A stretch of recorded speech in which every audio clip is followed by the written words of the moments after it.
बोलिए। नमो अरिहंताणं, नमो सिद्धाणं, नमो आयर्याणं, नमो वज्रायाणं, नमो लोहे सर्वसाहुणं।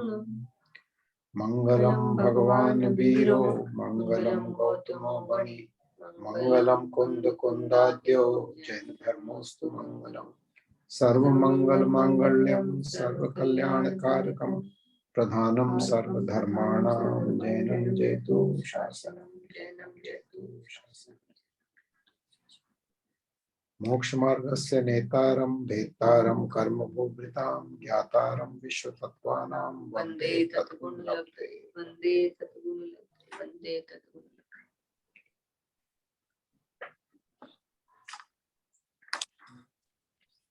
आचार्य श्री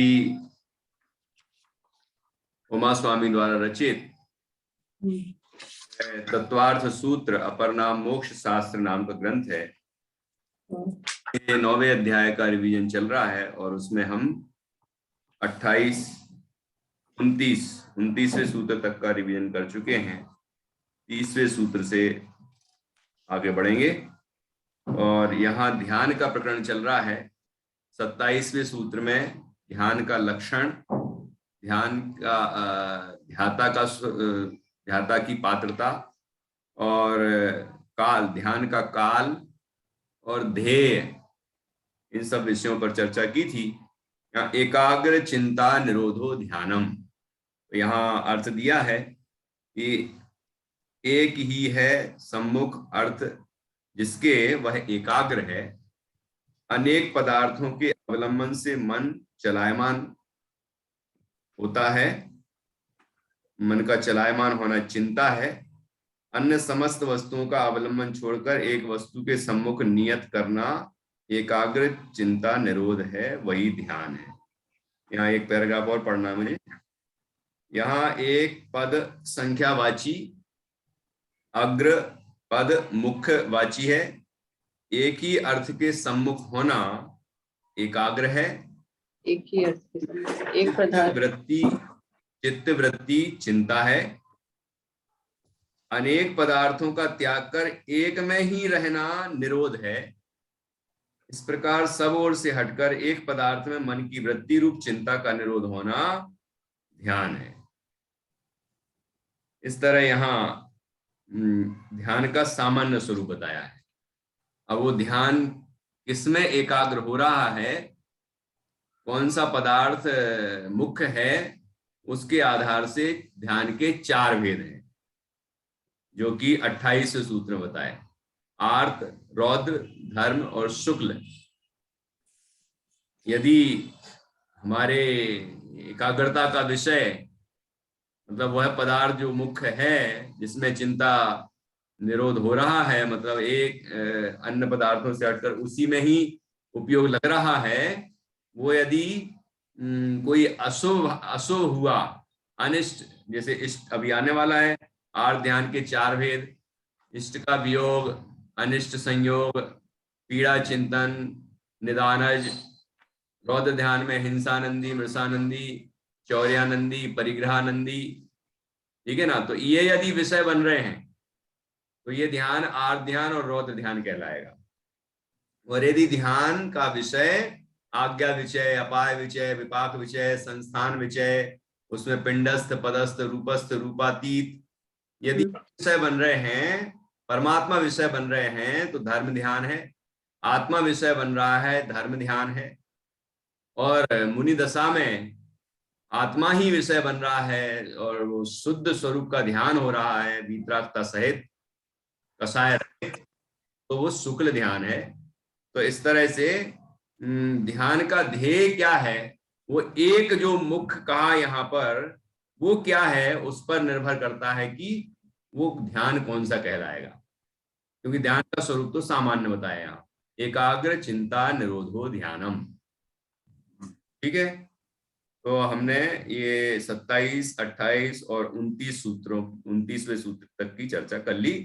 कि प्रारंभ के दो आर्त और रौद्र ध्यान संसार के कारण हैं, और बाद के जो दो हैं धर्म ध्यान और शुक्ल ध्यान वो मोक्ष के कारण है। इसमें धर्म ध्यान में व्यवहार धर्म ध्यान वह परंपरा से मोक्ष का कारण है या उसको उपचार से मोक्ष का कारण कहा है, और जो सम्यक दर्शन सम्यक ज्ञान सम्यक चारित्र रूप जो वीतराग परिणाम है वह निश्चय मोक्ष मार्ग है, वो निश्चय से धर्म ध्यान कहा गया है। ठीक है, और शुक्र ध्यान तो निश्चय ही है। ठीक है, वहां तो शुद्धात्मा का ही ध्यान है, अन्य शुभ भाव है ही नहीं। तो इस तरह से हमने ये चर्चा की है। परे मोक्ष हेतु अंत के दो मोक्ष के कारण हैं। तो निश्चित हो गया कि प्रारंभ के दो संसार के कारण हैं।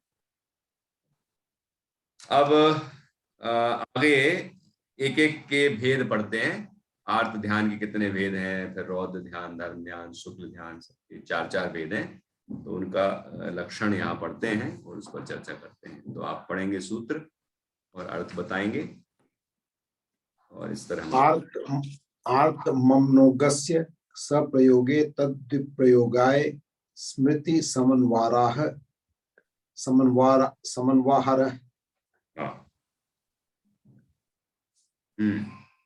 आर्त ममनोगस्य संप्रयोगे तद्विप्रयोगाय स्मृति समन्वाहारः।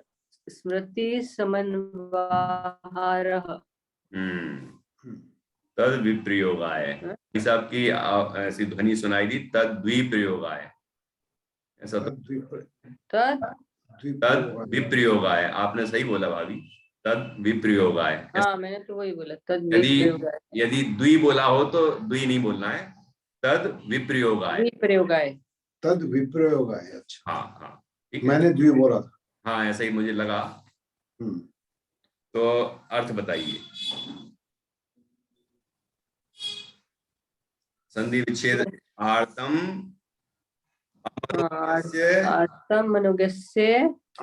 अमनोगस्य संप्रयोगे तद विप्रयोगाय स्मृति समन्वहारः। ये संधि विच्छेद हुआ। अब अर्थ बताइए, अर्थ किसे कहेंगे? अर्थ कहेंगे जो मने अनिष्ट पदार्थ, पदार्थ का अनिष्ट संयोग पदार्थ होने पर, को संप्रयोगे संबंध होने पर दूर करने की चेष्टा को। बिल्कुल। तद द्विप्रयोगाय, उसे पीड़ा छुड़ाने के लिए। हाँ, फिर आपने द्वि बोला है। हाँ, तद विप्रयोगाय। हाँ, तद्विप्रयोगाय। अमनोज्ञस्य, देखो अमनोज्ञस्य लिखा है। अमनोज्ञ का क्या अर्थ हुआ?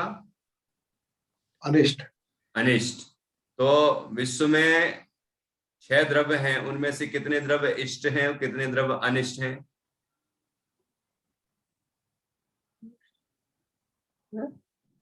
ऐसा कोई भेद आगम में बताया क्या? अर्थ अनिष्ट है, संवर इष्ट है, नहीं इष्ट है। तत्वों में नहीं, द्रव्यों में। द्रव्यों में तो खाली जीव ही इष्ट है, बाकी सब तो अनिष्ट ही है। अच्छा, अनिष्ट कैसे है? मतलब अमनोज्ञ हैं। अमनोज्ञ है। हाँ, अनिष्ट है। अनिष्ट है। अनिष्ट तो नहीं बोल सकते हो, बात तो सही है कि अनिष्ट कैसे बोलो? अमनोज्ञ बोलना है क्या? अमनोज्ञ का क्या मीनिंग होगा? अरे जरूरी थोड़ी कि प्रश्न किया है तो वैसा होना चाहिए। सही हो, तीसरा विकल्प भी हो सकता है। हाँ। ये अपन को समझना है कि मैं क्या पूछ रहा हूँ और क्या उत्तर होना चाहिए। हाँ। आगम में 6 द्रव्यों का भेद जीव और अजीव के रूप में तो किया है। चेतन और अचेतन तो बताया है, मूर्त अमूर्त भी बताए हैं, लेकिन इष्ट अनिष्ट बिल्कुल नहीं बताया। इष्ट अनिष्ट तो जीव कल्पनाएं करता है। ये मेरे मन को अच्छे लग रहे हैं तो उनको कह दिया मनोज्ञ, जो मेरे मन को अच्छे नहीं लगे वो कहलाता अमनोज्ञ। तो मेरी कल्पना है ना, ये जिनोक्त तो थोड़ी है, मनोक्त है। मेरे मन की कल्पना है कि कोई पदार्थ अच्छा है, कोई पदार्थ बुरा है। अच्छा नहीं और कोई पदार्थ बुरा नहीं। मैसेज भी नहीं लिख के रखा था। अरे एक सेकंड सुनिए। हाँ मैं दिया था, जवाब दिया था। मुख्तार को दिया ना, मोक्षार्थी में दिया था, प्रजातियों में नहीं दिया।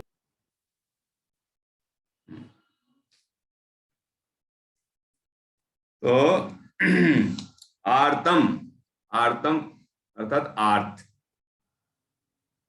तो अमनोज्ञ, हाँ। जैसे कि तत्वार सूत्र में ही आया है, मनोज्ञम इष्टम अमनोज्ञम अनिष्टम। तो हाँ। मनोज्ञ का अर्थ है मन को जो अच्छा लगे, मन को जो भाए, उसको हम कहते हैं इष्ट। हाँ। जो ना अच्छा लगे उसको कहते हैं अनिष्ट। इसका मतलब ये कि विश्व में कोई इष्ट अनिष्ट पदार्थ नहीं है। हमारे हाँ। मनोकल्पनाएं ये होती हैं कि कोई अच्छा है कोई बुरा है, ठीक है ना। तो अब यहाँ पर लिखा है जो अमनोज्ञ है उसका संप्रयोग हो जाए। संप्रयोग मतलब, संप्रयोग मतलब उसका संयोग हो जाए, संयोग, संप्रयोग हो जाए, अर्थात संबंध संयोग हो हो, जाए। हाँ संयोग हो जाए तो उसको हाँ विप्रयोग करना है, हाँ, विप्रयोग बिल्कुल करने सही। की चेष्टा करता है। तो तद विप्रयोग है, उसका विप्रयोग करने की चेष्टा के लिए जो स्मृति समन्वहार, स्मृति का समन्वहार मतलब लगातार विचार करना, ये कब हो, कब दूर हो, कब दूर हो, जो अनिष्ट का संयोग हुआ है वो कब दूर हो, निरंतर उसके लिए विचार करना। ऐसा जो दुखरूप चिंतन है वह आर्त ध्यान है। और कौन सा ध्यान है वो आर्त ध्यान में? पहला आर्त ध्यान है। अनिष्ट संयोग। हाँ, अनिष्ट संयोग आर्त ध्यान है। ऐसे हम इसका अर्थ करेंगे इस सूत्र। अब आगे 31वां सूत्र। विपरीतम मनोगस्य, हम्म विपरीतम मनोगस्य माने इष्ट पदार्थों के वियोग होने पर उन्हें प्राप्त करने के लिए होने वाला प्रबल चिंतन इष्ट वियोजक नाम का अर्थ ध्यान है। हाँ, तो जो सूत्र पहले का था, पहले का अर्थ बता दें आर्थिक को। पहले का एक बार क्या बोले थे आप? आर्तम मनोगस्य संप्रयोगे तद विप्रयोगाय स्मृति समन्वार। अर्थ ध्यान जो है अनिष्ट चीजों का, जो भी अनिष्ट संयोग तुमको मिले हैं या मिल रहे हैं, उनके प्राप्त होने पर उनका विप्रयोग माने उनसे पीछा छुड़ाने के लिए उसका बार बार चिंता करना, बार बार याद करे चिंता करना कि मेरे को तो ऐसा हो गया, मेरे को तो ऐसा हो गया, उसको मेरा कब इससे पीछा छूटेगा, कब इससे पीछा छूटेगा। ये जो है अनिष्ट संयोजक अर्थ ध्यान है। अपन ये वाला तो सोचते हैं, कभी कभी कोई जिंदगी में ऐसा होता है, अपन ये नहीं होता ही सोचते रहता कि है। पीछा कब छूटेगा। सुनिए, बिल्कुल कोई बिल्कुल। पीछा तो नहीं सोच रहे हैं, लेकिन अब वो हमारे वो संग अर्थ ध्यान है तो अच्छा नहीं कर रहा है, अपना कोई सगा ही हो सपोज, तो हमारा ध्यान चला जाता है बार बार, बार बार जाता हम है। उससे पीछा नहीं छुड़ाना चाहते, हम तो उससे बोल रहे हैं भैया, वो हमें कुछ समझता ही नहीं है, तो क्या करेंगे हम? उसमें हमारी गलती नहीं है कुछ भी, बिल्कुल। पर ध्यान तो जा रहा है। लेकिन ध्यान तो वो वही कहलाएगा, इष्ट अनिष्ट संयोग ध्यान ही कहलाएगा। तो ध्यान जाना भी गलत है ना। अनिष्ट संयोजक का फल क्या होता है भाई? नरक। अनिष्ट संयोग आर्त ध्यान, कोई भी आर्त ध्यान का फल तिरंज गति का बंद है। अर्थ ध्यान का इसका ध्यान भी नहीं फल करना क्या है। होता है? नरक फल होता है। तिरंज, तिरंज, तिर्यंच। रौद्र ध्यान का फल नरक है। अच्छा, ये मुख्य बात है, मतलब मुख्य रूप से नरक गति रौद्र ध्यान का फल है। हाँ, उससे हम उससे पीछा नहीं छुड़ाना चाहते, सपोज हमारा कोई, हाँ, कोई लेकिन बात नहीं, उसका पीछा नहीं ध्यान आ छुड़ाना जाता है। चाहते। पीछे छुड़ाने का मतलब यही नहीं कि वो मरी जाए, पीछे छुड़ाने मरी नहीं जाए मतलब हम उसका बुरा नहीं चाह रहे हैं, कुछ नहीं चाह रहे हैं, लेकिन अब वो हमारे मतलब वो बहुत ही कुछ ऐसा हो चुका है, कुछ ऐसा कर दिया उसने, तो वो ध्यान उधर जा रहा है, क्या करना चाहिए? तो धर्म ध्यान ही उपाय है। और हम ये विचार करें कि विश्व में कोई अच्छा और बुरा नहीं है, और ये तो उदय है हमारा, अवस्था है। ये कोई व्यक्ति हमारा और बुरा नहीं कर सकता। वही वही सोचती हूँ मैं। हमारे अभी पाप का उदय चल रहा है, इसलिए वो व्यक्ति हमारे लिए प्रतिकूल हो रहा है। जब पुण्य का उदय आएगा तो वही हमारे अनुकूल हो जाएगा। अपने उदय पर विचार करके समता रखें, मैं आपको है ना थोड़ी अभ्यास करें, यही उपाय है। आर्द्र रौद्र ध्यान से बचने का दूसरा कोई उपाय नहीं है। सुनिए, तो वो तो हमने सोच लिया है कि हमें पता है कि भाई ये जो हम ध्यान कर रहे हैं बार बार,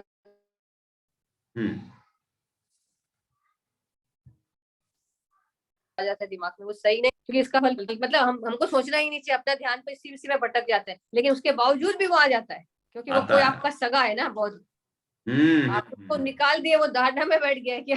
बिल्कुल बिल्कुल, वो तो यही तो कमजोर अवस्था है, मतलब हाँ, लेकिन फिर भी आपको और ज्यादा ताकत लानी है कि ऐसा विचार आना नहीं चाहिए। हाँ, पढ़ाई में लगाओ। बिल्कुल, अपने स्वाध्याय में, चिंतन में, मनन में, ध्यान में यदि हम अपनी शक्ति लगाएंगे तो वहां उपयोग नहीं जाएगा, और वहां जाए तो घबराना नहीं, उसका विचार कर लें कि भाई किसी ने हमारा क्या बुरा किया है, ये अनादि का संसार है, कभी वही हमारा, कभी दूसरा रिश्तेदार बना होगा, कभी कभी कुछ और रहा होगा, तो किसी जन्म का वह अपन ने कुछ ऐसा किया होगा कि वो इस जन्म में चुकाना पड़ रहा है, मतलब हमारे लिए जो भी प्रतिकूल साबित हो रहा है वो इसीलिए क्षमता भाव रखने की चेष्टा करनी है। बस बस यही उपाय है, और कोई उपाय नहीं। अपन ने पुराण पढ़े हैं, जन्म जन्मांतरों की चर्चाएं पढ़ी हैं, तो ये कितने भव भवांतरों के संबंध है। रावण की कमी नहीं थी, उसके पास 18,000 रानियां थी और एक से एक सुंदर, लेकिन और ऐसा नहीं था कि सीता को वो चाहता था कि कुछ, कौन, रावण ना?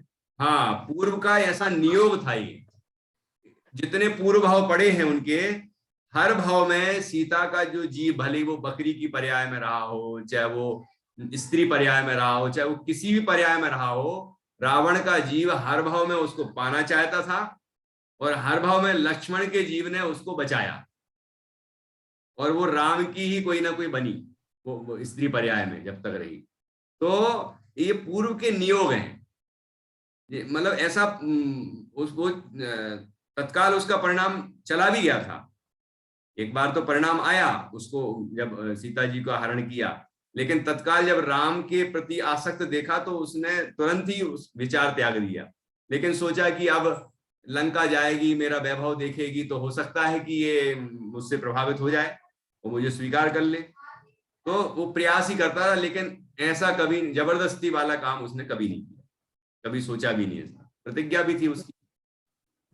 मन कुमार का जीव पूर्व भाव में जो कनक माला थी, अब जो पालने वाली माँ, पूर्व जन्म का संयोग था, तो उस माँ को, जो माँ मतलब उसके हृदय में मातृत्व का भाव ही जन्मा था, जब उस पुत्र को देखा था, उस बच्चे को, तभी आई, पालन किया, लेकिन जब ये युवावस्था को प्राप्त हुए प्रद्युम्न कुमार, तो उसके हृदय में काम विकार आ गया है। तो ये विकार क्यों आया, तो आचार्य कहते हैं नियोग था, पूर्व भाव में इन प्रद्युम्न कुमार के ही जीव ने दूसरे की स्त्री थी वो, है ना, चंद्रा, उसको अपनी जबरन अपनी स्त्री बनाया था, तो अब वो दोनों ने ही दीक्षा ले ली थी, अच्छा। और दोनों ने ही अपने कर्म काटे थे। हाँ। इस भाव में वो पर्याय वाली जो थी, उस भाव की वो वाला थी, और उसके हृदय में ऐसा परिणाम आ गया जो पूर्व भाव का संस्कार था मात्र, फिर बाद में पूर्व भाव के पूर्व भाव से ही होता, और भी कोई पूर्व, बहुत सारे कोई पूर्व वाले होंगे, तो और क्या हो सकता है, क्यों नहीं। तो ये हमारे नियोग होता, कभी कभी हमारा इस भाव में हमने कोई गलती नहीं की, उससे कोई हमारा बैर नहीं है, उसके प्रति हम कुछ सोच नहीं रहे हैं, लेकिन अपने आप ही ऐसा हो रहा है, तो ये अपने आप हो रहा है। हाँ, कर्म कर्म बचा है तो वो निर्जरा हो रही है, अपन समता रखें, अपना उपयोग धर्म ध्यान में लगाएं, यही उपाय है और कोई उपाय नहीं। तो उदय टल जाएगा, और धर्म ध्यान करेंगे तो पाप जो है वो संक्रमित होकर पुण्य रूप में परिवर्तित हो जाएगा, और पुण्य का उदय आएगा तो वो व्यक्ति भी अनुकूल हो जाए, और ऐसा जीवन में देखा जाता है कि जो हमारा कट्टर विरोधी हो वही कभी हमारा सपोर्टर हो जाता है, जो पक्का दुश्मन है वही हमारा दोस्त बन जाता है, ऐसा होता है। ये उदय बदलते हैं तो वो प्रवृत्ति भी बदल जाती है व्यक्ति की। तो अपन तो अपने समता रखें और धर्म ध्यान करें, यही उपाय है और कोई उपाय नहीं। सही बात है। तो इसी तरह से कोई विषम अवस्था में पड़ जाओ उसके बारे में भी नहीं सोचना चाहिए। उसका सोचने का मतलब भी अनिष्ट संयोजक, अनिष्ट वियोजक, अनिष्ट संयोजक। अनिष्ट संयोगार्थ ध्यान है। यदि अनिष्ट का संयोग हुआ और हमने उसके दूर करने का बार बार विचार किया और कुछ ऐसे चिंतन से हमें पीड़ा होगी, तो वह दुख रूप चिंतन वह अनिष्ट संयोगज नाम का आर्थ ध्यान। तो अनिष्ट संयोगज मतलब इसमें किसका मीनिंग होगा? ये इसका ना संप्रयोगे, अमनोज्ञस्य संप्रयोगे। ये पूरे का अमनोज्ञ का अर्थ है अनिष्ट, संप्रयोग का अर्थ है उससे कोई संबंध संयोग, और तद विप्रयोगाय उसको दूर करने का। स्मृति समन्वहार अर्थात बार याद करके चिंतन होना। समन्वहार मतलब बार बार बार बार बार बार बार बार इस तरह का चिंतन, बार बार चिंतन कर। वो आर्तम पहला नंबर का आर्थ ध्यान का भेद है, अनिष्ट संयोगज आर्थ ध्यान।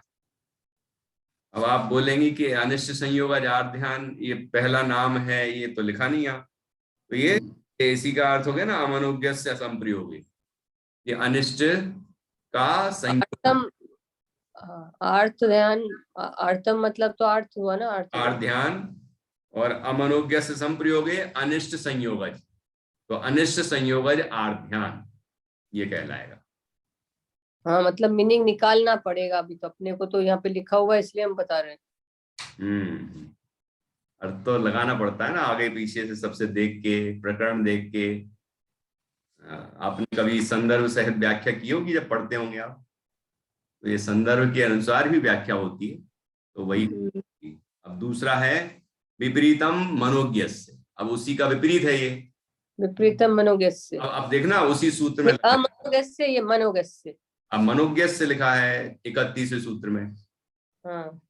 तो अब देखना, अब वहां पर मनोज्ञस्य, अब संप्रयोगी लिखा है, अमनोज्ञस्य लिखा है तो मनोज्ञस्य कर दो, संप्रयोगी लिखा है तो विप्रयोगी कर दो, और तद विप्रयोगाय लिखा है तो तद संप्रयोगाय लिखना पड़ेगा, और स्मृति समन्वहार तो है ही।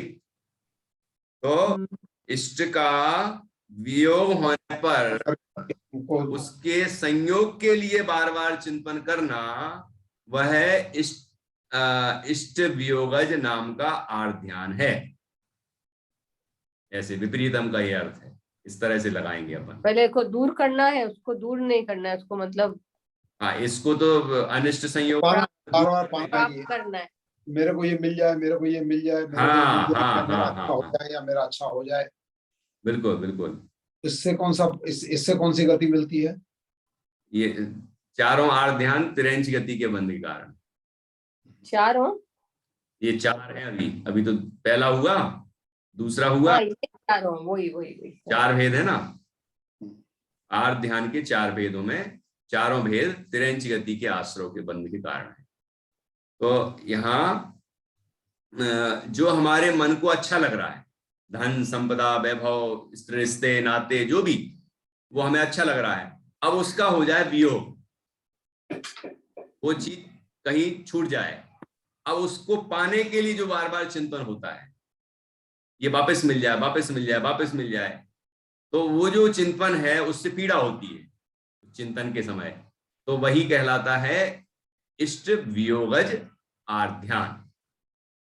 ये अपन परिभाषा को अपने ध्यान में बिठा लेंगे अच्छे से, तो नाम पढ़ते ही समझ में आएगा इष्ट वियोगज आर्थ ध्यान, तो समझ में आ जाएगा कि इष्ट का वियोग होने पर उसका संयोग करने के लिए जो बार बार चिंतन होता है और उससे पीड़ा होती है, तो वह इष्ट वियोगज आर्थ ध्यान कहलाता है।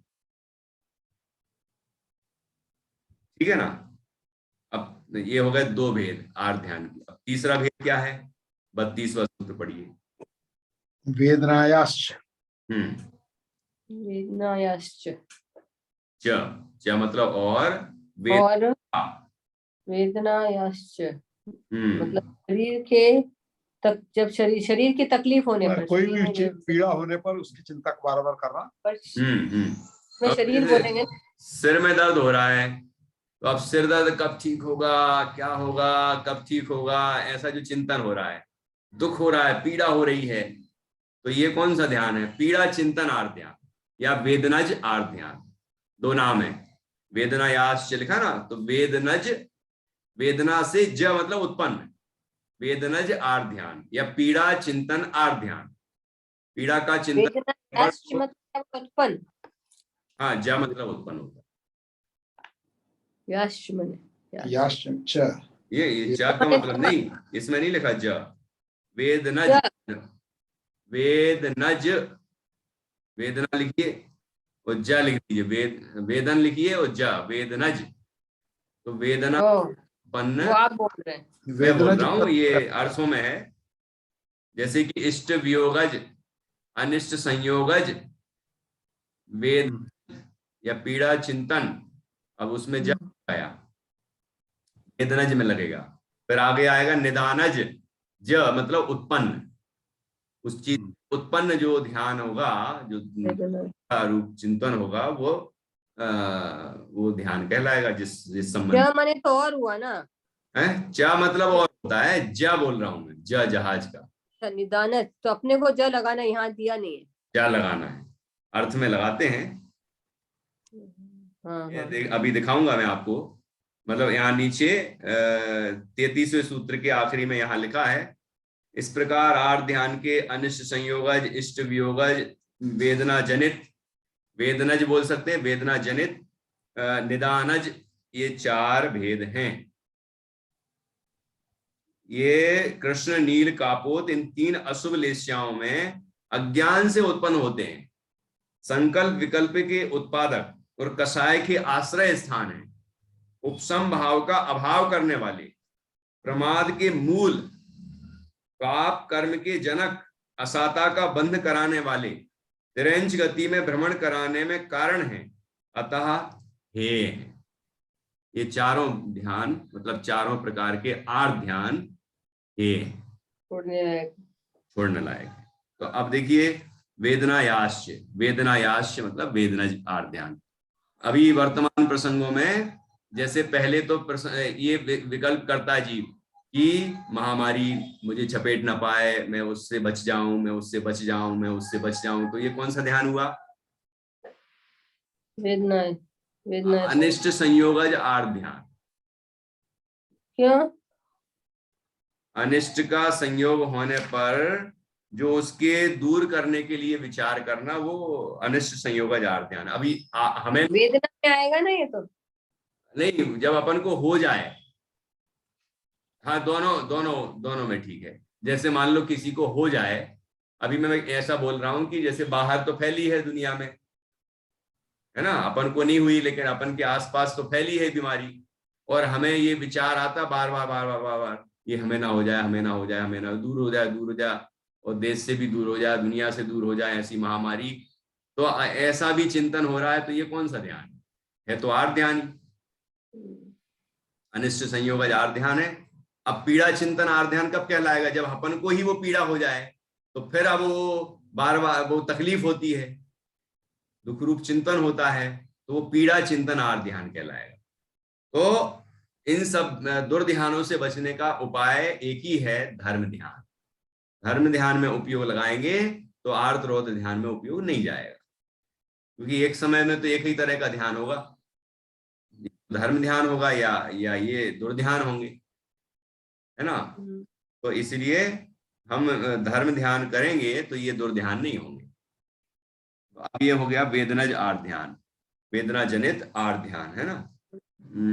इसमें भी स्मृति समन्वहारा पूर्व पद जोड़ा हुआ है, इसलिए हम ऐसा विचार कर सकते हैं कि जो भी बीमारी हुई है उससे दूर होने के लिए, उसको नष्ट करने के लिए जो बार बार चिंतन होता है, वो वेदना जनित आर्त ध्यान कहलाता है। वेदना होना मतलब पीड़ा चिंतन आर्त ध्यान भी कह सकते हैं, ठीक है। आर्त ध्यान का सीधा अर्थ है दुख रूप चिंतन। तो ये चारों उसके जो भेद हैं उसमें दुख रूप चिंतन होना चाहिए, तब वो आर्त ध्यान कहलाएगा। संक्लेश, हाँ, संक्लेश भाव है वो, क्योंकि जो लेश्याएं हैं वो सब संक्लेश भाव रूपी हैं। कृष्ण, नील और कापोत, ये तीनों अशुभ लेश्याएं हैं ये संक्लेश परिणाम कहलाते हैं, उसमें ही ये आर्त ध्यान होता है। पर ऐसे तो काफी कुछ लोगों हम सबको ही मतलब सोच रहे हैं हम तो कि आर्त ध्यान तो काफी होता है मतलब। हाँ तो अब उसको तो समझना है पहले कि ये हमें हो रहा है, ये तो स्वीकार हो, और फिर ऐसा हमें नहीं होना चाहिए उसके लिए हम प्रयत्न करें। हाँ हमें बात पता ही नहीं होगा कि हम जो कर रहे हैं वो आर्त ध्यान है, तो हम आर्त ध्यान करते रहेंगे और अपने विकार को समझेंगे ही नहीं, अपने परिणाम को समझेंगे नहीं कि हम ये दुर्ध्यान कर रहे हैं, है ना। तो दुर्ध्यान को समझ में तो आएगी, स्वीकृति तो होगी ये हमें हो रहा है, अब मुझे इसको दूर करना, उसका क्या उपाय है, वो उपाय करें। उसका उपाय ये तो नहीं है कि हम जो अनिष्ट है उसको नष्ट कर दें, इष्ट का वियोग हो गया तो वो पालें, पीड़ा चिंतन हो रही तो रोग दूर हो जाए, यही उपाय नहीं है। निदानज आर्त ध्यान अभी आएगा, तो वो चीजें वस्तुएं मिल जाए हमें, भोग सामग्रियां, ये कोई उपाय नहीं, तो पुण्य पाप के अधीन है व्यवस्थाएं। उपाय है धर्म ध्यान, जो स्वाधीन व्यवस्था है। बाहर में अनुकूल प्रतिकूल संयोग वियोग के लिए तो कर्म का उदय चाहिए उस जाति का, लेकिन धर्म ध्यान के लिए स्वाधीनता है, इसके लिए कोई उदय नहीं चाहिए, पुरुषार्थ चाहिए, तो वही उपाय है, ये अपन को समझना। ठीक है, यहाँ लिखा है रोग के कारण मन की स्थिरता का अभाव हो, धैर्य समाप्त हो जाने से शोक रुदन विलाप करना, बारंबार उसी का चिंतन करना वेदना जनित आर्त ध्यान है। ठीक है, चलिए, और ऊपर वाले में लिखा था इष्ट वियोगज आर्त ध्यान में कि प्रिय पत्नी पुत्र धन धान्य आदि मनोज्ञ वस्तुओं का वियोग हो जाने पर उनके संयोग के लिए बारंबार चिंतन करना इष्ट वियोगज आर्त ध्यान है। जैसे कोई की डेथ हो गई वही क्या? हाँ, तो उसी के बारे में सोच रहे हैं। जब देखो हमें लगता दुनिया में तो कहेंगे अरे भैया कितना प्रेम है इसको, दुनिया तो ऐसा कहेगी क्योंकि वो तो समझते ही नहीं कि आर्त ध्यान है ये, लेकिन वस्तुतः ये कितना दुखदाई है और हमें कौन सी गति में ले जाएगा।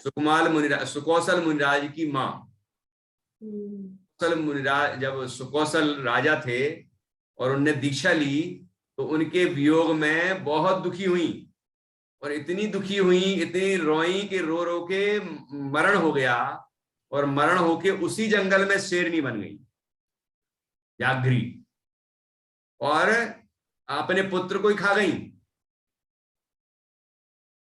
तो अब ये हमें तो ये समझाना है कि आर्त ध्यान से मरी तो तिरंच गति में गई। नहीं, पुत्र की डेथ हुई तो पुत्र की डेथ नहीं, वियोग हुआ।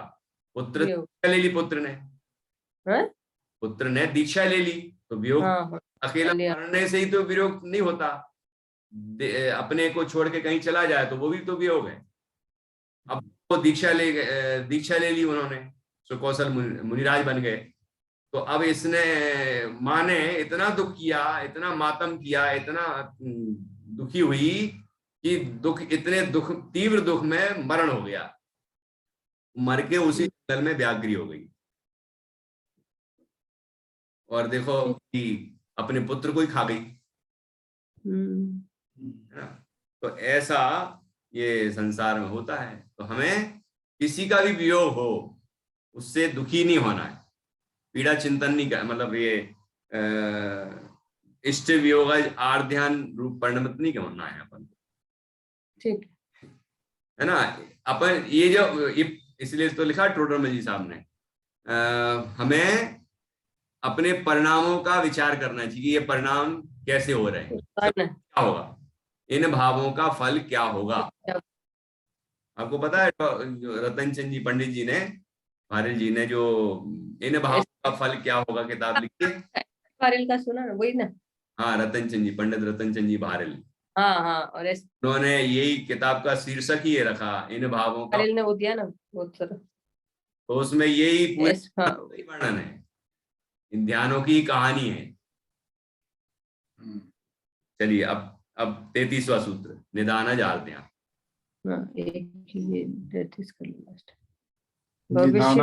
भविष्य काल किस चीज की कामना करना, मैंने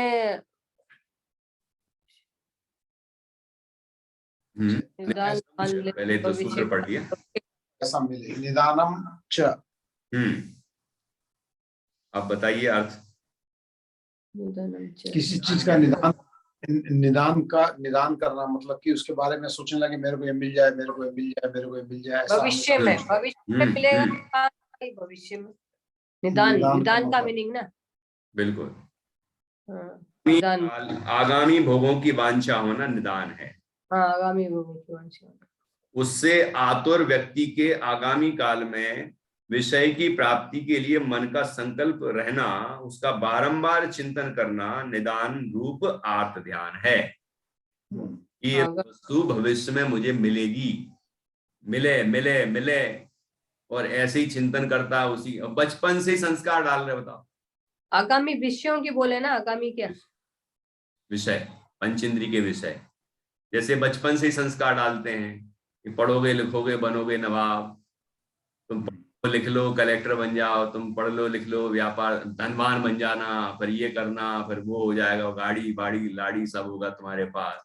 मतलब सब उसको बचपन से ही भोगों के संस्कार दिए जा रहे हैं। वो करता है मैं ये क्लास पास हो जाऊंगा तो ये होगा, फिर ये होगा, फिर ये होगा, फिर मैं ऐसा करूंगा, फिर वैसा करूंगा। तो वो आगामी भोगों की ही वांछा करता रहता है, उसी के विकल्पों में उलझा रहता है और दुखी होता रहता है। आर्त ध्यान। ठीक है।